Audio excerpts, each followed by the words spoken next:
I had two really interesting questions brought up in my class this week. Um, this semester, I'm teaching Reconstruction, which is the immediate period after the Civil War when they're reconstructing the economy, they are reconstructing the country, they're adding the 11 states that seceded from the Union back into the Union. Everything is being put back together. That period is generally loosely 1863, 1865 to 1877 when the North pulled the military from occupying the southern states. And I teach two classes. I teach American history from the colonial settlements to the Civil War, and I teach American history since the Civil War. In my first class, we are talking about the Columbian Exchange. We're talking about the movement from the settlements of the eastern portion of the Mediterranean basin as it's moving forward. Of course, you're going to talk about the Atlantic slave trade. And in that time, a white student had pointed out that everybody was descendants of slaves. Now, the first thing I wanted to do was ask him, what exactly did you mean by that? And he said, well, everybody has experienced slavery. And I had to point out to him one of the core principles. This is a great book that explains it, the commodification of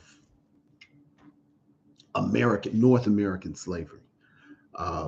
What was actually unique about the experience of North American slavery, even independent from the Southern Hemisphere, meaning the Caribbean and South America, that in this particular slavery, beginning roughly around 1500, that was part of the imperial settler colonialism of the Western Hemisphere, as opposed to slavery that was in China, Asia, Europe, Africa. What's unique about that, the difference, is what is particularly articulated in Stephanie Smallwood's book, Saltwater Slavery, The Middle Passage from Africa to American Diaspora. The commodification process. At no point in human history, in any form of slavery, was humanity removed from the process. And that occurred in the Atlantic slave trade. Not only were people no longer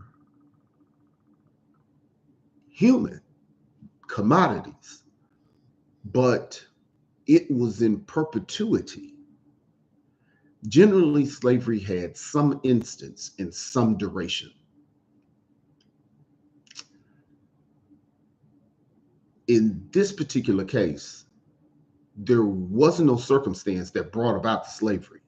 It wasn't you owed me money.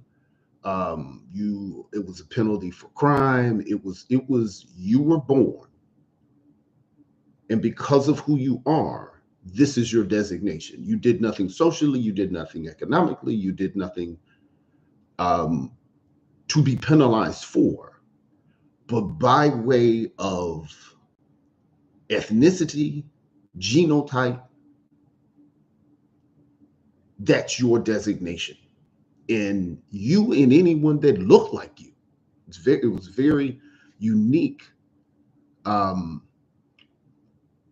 circumstance. And you had not only no privilege over your labor or your reality. You couldn't get married, you couldn't be educated, you couldn't own land, you had no part or role in society other than what was dictated by someone else completely. Neither did you have the authority over your issue, your children, your anything. Yeah, it that never occurred in human history. And once Abraham Lincoln changed slavery from chattel slavery to penal slavery, it never happened again. So that's what's really unique about American slavery, is that this portion of slavery was very specific to the American Black, Negro, African, very specific. So that group has a very unique set of needs than anyone in human history, even people who have been enslaved. It just never occurred before. And a lot of that had to do with religion. Um, Protestant religion is what really grasped onto that commodification, as opposed to Catholic slavery, which you would find in the southern portion of the Western Hemisphere. So I had to clarify to him, yes, every group has experienced some form of slavery. Not to say one is worse or anything like that, because now you're getting in opinions, but if we are to agree that all slavery is bad, what we can say is there were unique qualities to this form of slavery that made it distinct from any other experience by another group, not to mention how close in time it occurred to now. So that was the first thing that came up. That was a huge articulation. And I was glad that a person with that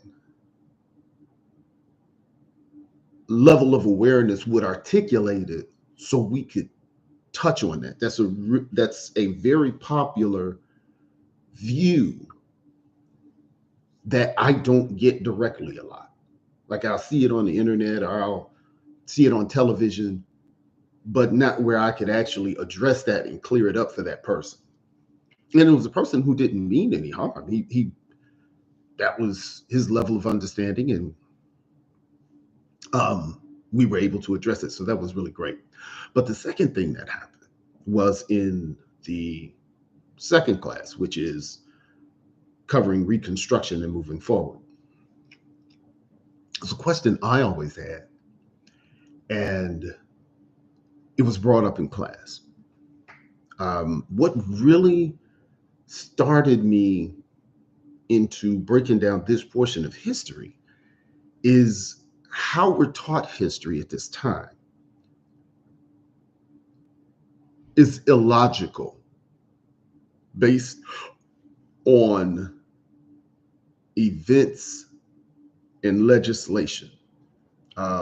Perfect example, we're taught that whites fought the Civil War to free blacks and end slavery.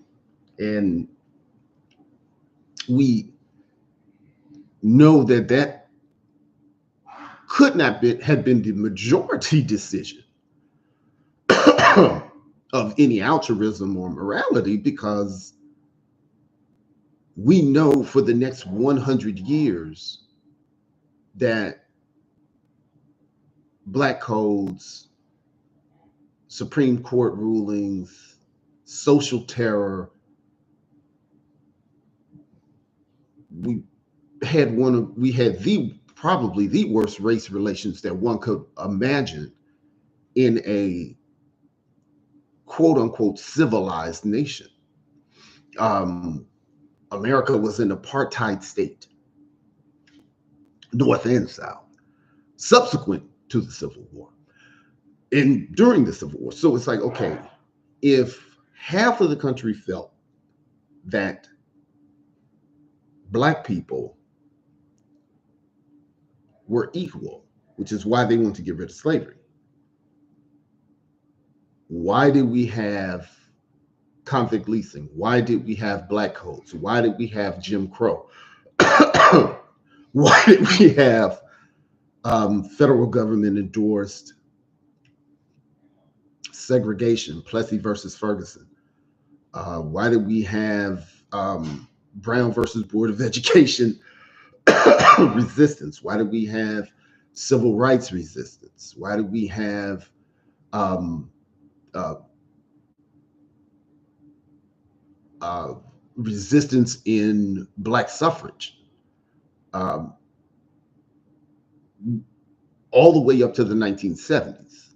You know, if this mindset of the Civil War and the subsequent Reconstruction Amendments, 13th, 14th, and 15th Amendments, if this was the predominant attitude of the country, where whites had seen the errors of their ways and the country had redeemed itself,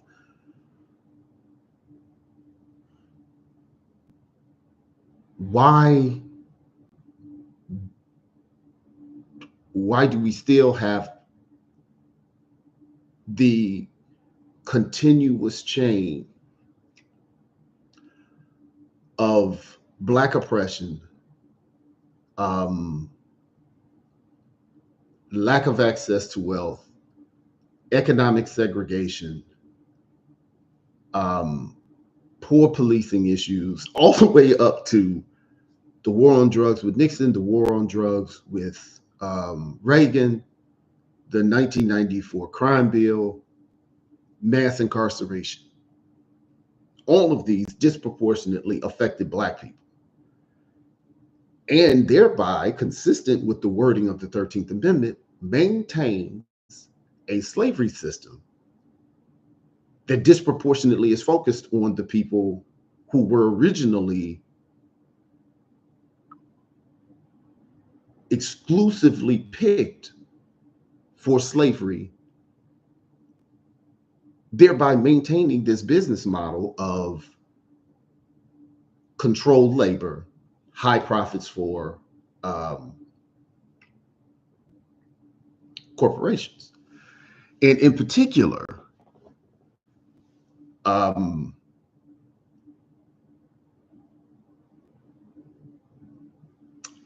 in this particular class, I did not get into why the Civil War was not about altruism or morality. That was whites fighting for whites. In fact, by the time, number one, whites did not free anybody. Let's make that clear. Number one, whites were fighting for whites. They were fighting for their economy. They were fighting for their politics. They were fighting for their access to wealth. There's no evidence of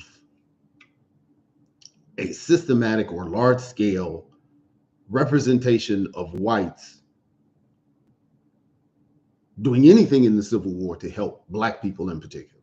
There's no legislation, there's no communication. In fact, it is just the opposite, because when Lincoln was forced to use Black people as military combatants in 1863, that was the point when the war went in favor of the North. So it was the Black people that won their freedom as they fought for themselves. Every man was fighting for themselves. The Black people fought for the Black people. But that wasn't what came up in class. What came up in class was, okay, we've won the war. If indeed what is being said is true about the Civil War, why did the 13th Amendment come about then? How did the 13th, the Reconstruction Amendments, how did the Reconstruction Amendments serve the purposes of whites. If nobody's trying to help black people,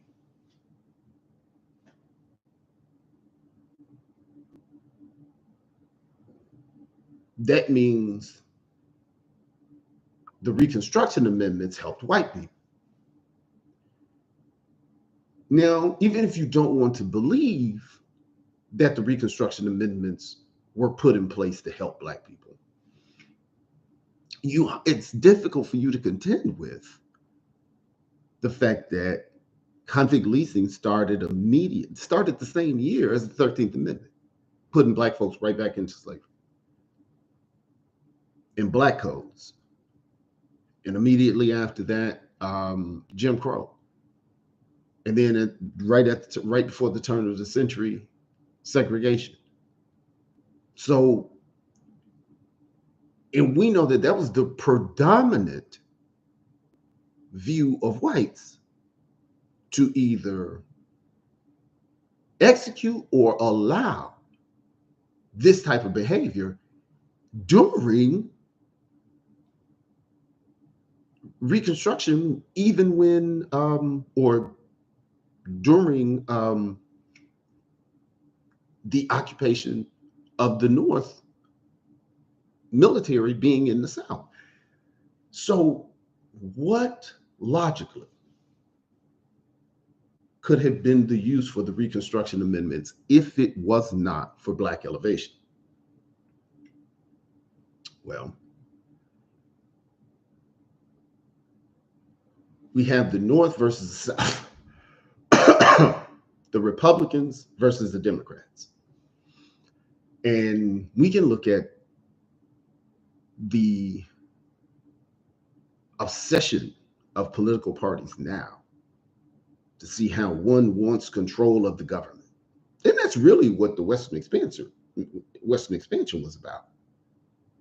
Who's going to control the government? Who's going to get, the more states you get, the more representatives you get, that party controls the government and thereby controls the economy, because all of this is about money.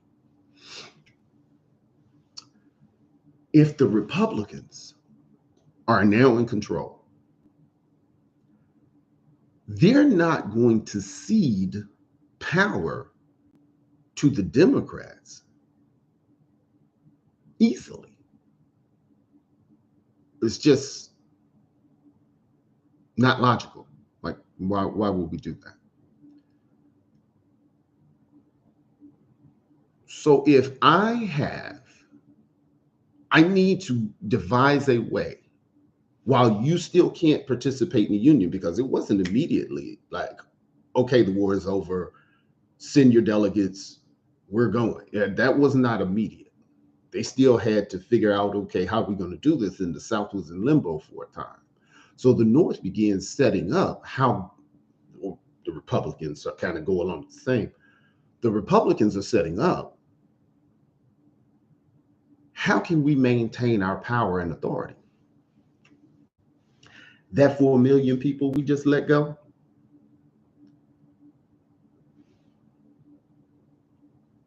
they can register as voters for us, because we're going to push the narrative, and it was already generally understood or misunderstood that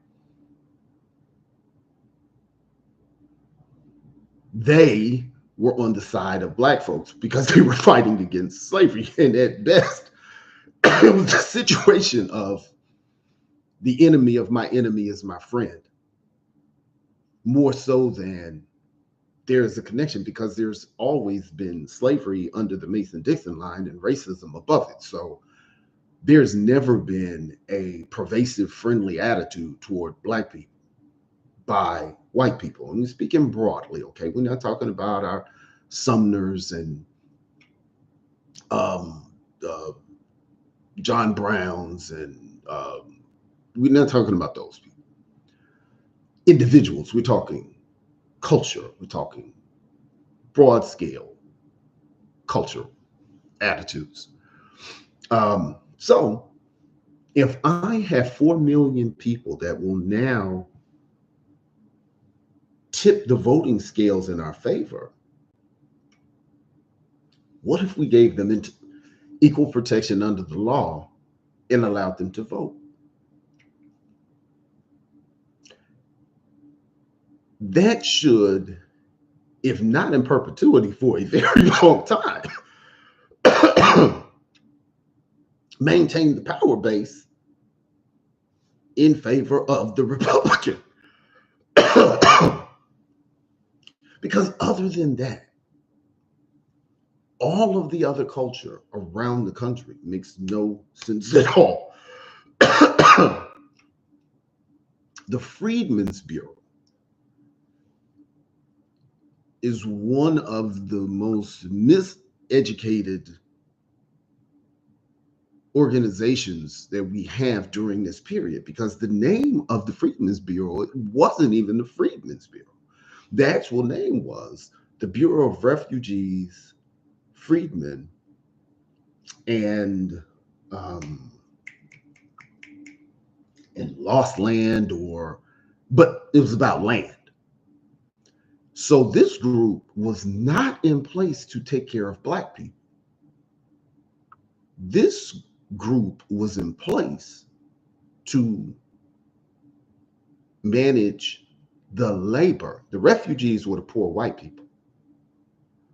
The former slaves are the freedmen. And the land is the economic power base. So that organization, which is why it was led by all white people, was put in place to control the labor issue, which had been an issue since antebellum. So it makes sense as to how these Reconstruction Amendments, 13th Amendment, the transference of slavery from chattel slavery to penal slavery, 14th Amendment, equal protection under the law, 15th Amendment,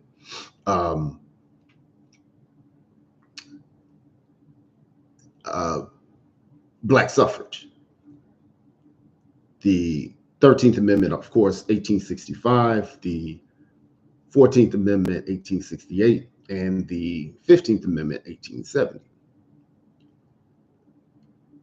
That's how this type of legislation could have come out of a country that was not at all altruistic or protective toward Blacks or Black progression. That is how these two things could exist. The systematic hatred, violence, restoration of slavery, social terror, segregation, social degradation can be going on pervasively in the country, but these amendments come out that would appear on their face to be empowering to the same group that's being disempowered in every other way that they can be.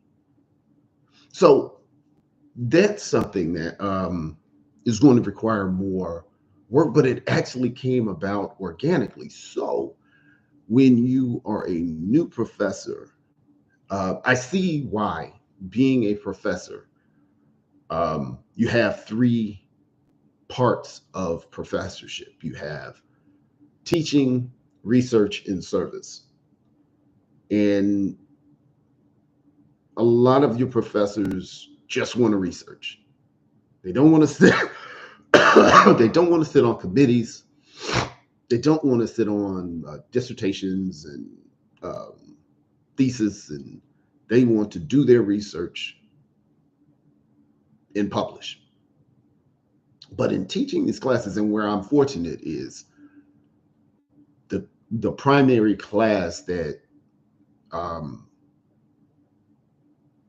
is taught to everybody in the United States is going to be your United States history course, which is a part of which my primary area of research is part of that. So whereas most people don't want to teach that because that's not specifically what they work on, well, it definitely touches on what I work on. and it goes over what I work on.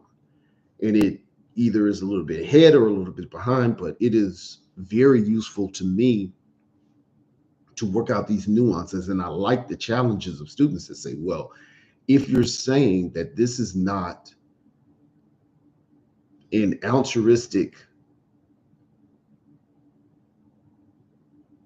period or happening or event or legislation, why is it there? And everything has to fit. It can't be, well, while they're doing everything else to oppress Blacks, the highest court in the land is trying to help them, but they won't enforce it. And that's how we teach it. It makes no sense.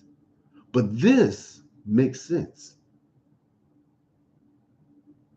So, as the semester goes on, I'm going to continue to